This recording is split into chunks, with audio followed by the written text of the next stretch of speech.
Révolution. Je ne sais pas si vous avez installé l'électricité vous-même à la maison, Raphaël. En partie, oui, effectivement. On fait des saignées, il y a de la poussière partout. On respire beaucoup de saloperies. C'est dégueulasse. Sauf que ce soir, alors ça va changer votre vie, j'en suis sûr. Ça va changer la vie des bricoleurs. L'interrupteur sans fil. J'ai bien dit sans fil. Bye bye la saignée et tout le bazar avec Valérie Mailly.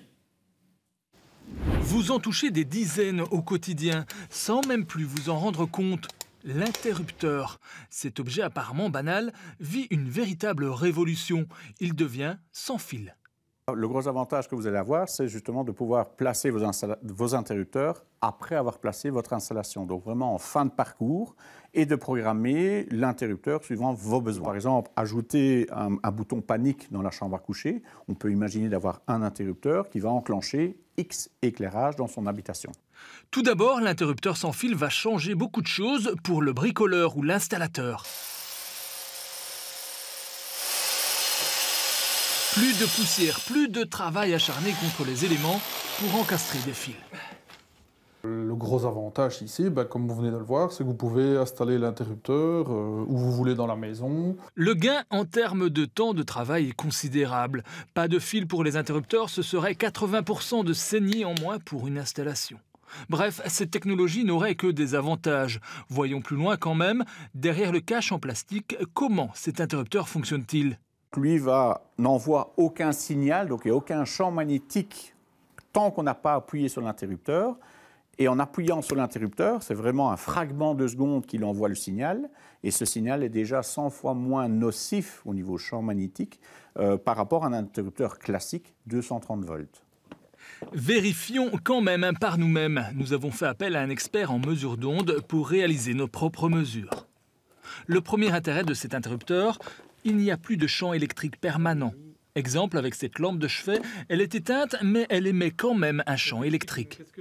On se rend compte effectivement que les fils électriques qui se trouvent dans les murs de la maison sont sous tension. Et le fait qu'ils soient sous tension, ils génèrent à tout moment un champ électrique. Donc ce champ qu'on mesure ici et qui a un impact sur la santé. Avec l'interrupteur sans fil, la coupure du courant se fait au niveau du coffret. Il n'y a donc plus de courant dans vos murs quand la lampe est éteinte.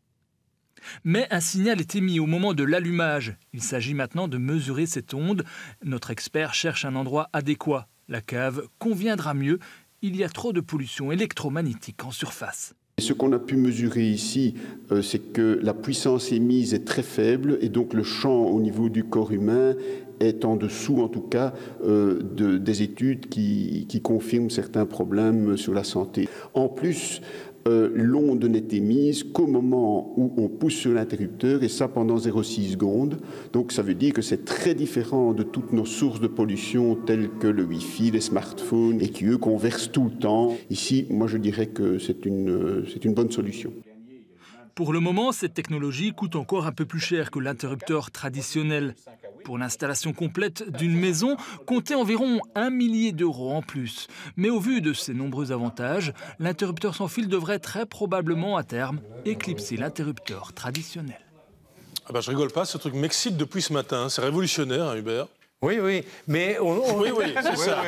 Non, mais... C'est la révolution lente, ça. Non, mais ça m'a passionné. Mais il faut quand même me rappeler que c'est sur les installations neuves. Si moi, je veux changer ou ajouter un circuit chez moi, je ne peux pas le faire avec ce système. Alors, vous venez de briser mon enthousiasme. Non, mais il faut quand même le préciser. Je prendrai bien une gorgée de bière pour me le remettre, mais elle est dégueulasse. C'est dur ce qu'on vient d'entendre. C'est la cuvée pigeon.